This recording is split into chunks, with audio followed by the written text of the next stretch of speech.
Hey guys, Elizabeth here from Plant-Based Bride, and I'm back with another Last Week in Vegan.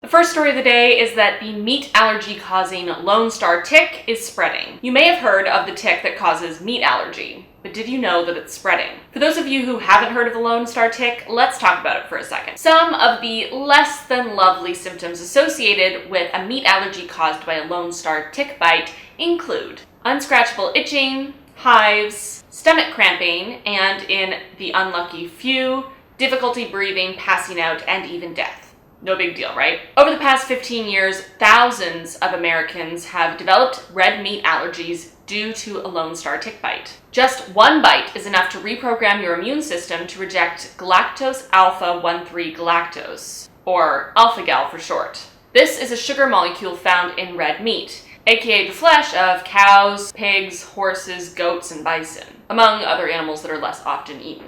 Up until relatively recently, cases were only reported in the southeastern United States, where this Lone Star tick originates. But with 100 cases of a meat allergy caused by a tick bite reported on the eastern tip of Long Island in the past year alone, it seems like this little guy is spreading. Not just to Long Island either, but to Duluth, Minnesota, New Hampshire, and Hanover. As far as anyone can tell, alpha-gal syndrome is the only allergy that affects all people regardless of their genetics. Usually it's a mix of your genetic makeup and your environment that lead to an allergy you experience. But when it comes to the Lone Star tick, it doesn't seem to matter if you're predisposed or not. Just one bite can render everyone very allergic. So now that we have the background of the Lone Star tick out of the way, let's talk a little bit about what this means for veganism. Some vegans have dubbed this tick the vegan maker, and even others have talked about finding ways to help the tick spread. I have a big problem with this. Yes, I agree that when someone reduces their intake of meat of any kind, that only helps everyone. The animals, themselves, other people, and the environment.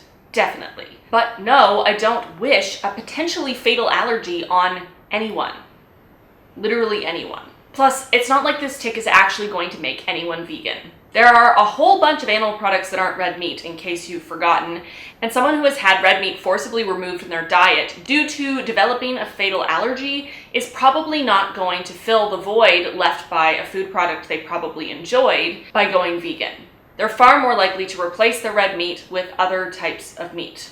Those few vegans that are hailing the Lone Star tick as a positive thing for the vegan movement are just making vegans look bad. All it's doing is reinforcing the stereotype that vegans care more about non-human animals than we do about human animals. Now, I'm not going to lie and say that I'm not happy that there is something that is causing thousands of people to stop eating certain types of meat, because I am. I'm not going to lie about that. Anytime that someone cuts out any kind of animal product, I'm happy about it. But no, I don't think that we should be talking about this like it's a step forward for the vegan movement or trying to find ways to use it to our advantage, like people are saying.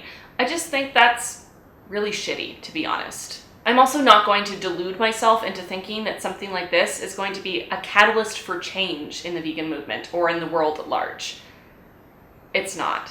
So feel free to feel happy about people who stop eating animal products of any kind, whatever the reason. I definitely do.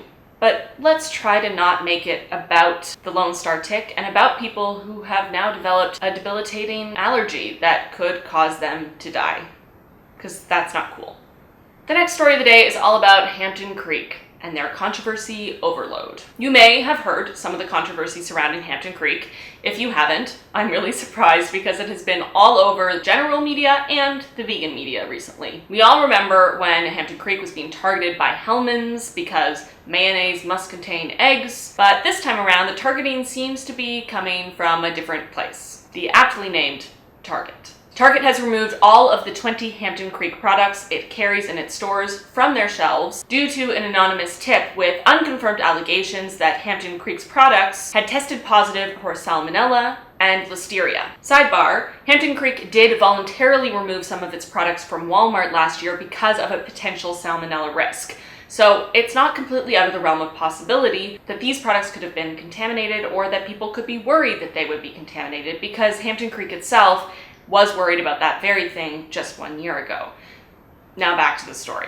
Even though Target has said that they are not aware of any customers becoming sick after consuming Hampton Creek's products, to respond with extreme caution, since the anonymous tip was so serious and specific. I'm sorry, but I can't help but be suspicious when something like this happens, all based on anonymity. Where is this coming from? It could be coming from literally anyone, including, say, Hellmann's. They even remotely disabled cash registers, so if someone did manage to find a Hampton Creek product somewhere in a Target, they couldn't actually buy them at the register. But that's not even all. Target has also claimed that Hampton Creek has been anonymously accused of mislabeling products as non-GMO when they do in fact contain GMOs, and that one of their dressings, Just Sweet Mustard, contained honey when no honey was on the ingredients label. Hampton Creek has responded in a statement, refuting these claims, saying that all their products comply with FDA labeling regulations, and that their non-GMO claims can be backed up by supplier documentation. The statement read, "The allegations that our products are mislabeled and unsafe are false. We have robust food safety standards, and as such, we remain confident about the safety of all products we sell and distribute. We look forward to working with Target and the Food and Drug Administration to bring this to a quick resolution." I haven't heard any word yet, but the next step would be Target and Hampton Creek working with the FDA to conduct an investigation. This controversy comes on the heels of yet another controversy just a couple weeks ago when Hampton Creek fired 3 of their high-level staff after an alleged plot for a coup. They were apparently trying to transfer power from employees to investors, which could have vastly changed the direction of the company. Not to mention all the backlash after Hampton Creek announced they would be getting into the lab-grown meat market. Hampton Creek seems to be fighting an uphill battle. So what are your thoughts on this controversy and Hampton Creek as a company? Do you trust them? Do you support them? Are you rooting for them in all of this controversy? Let me know what you think in the comments below.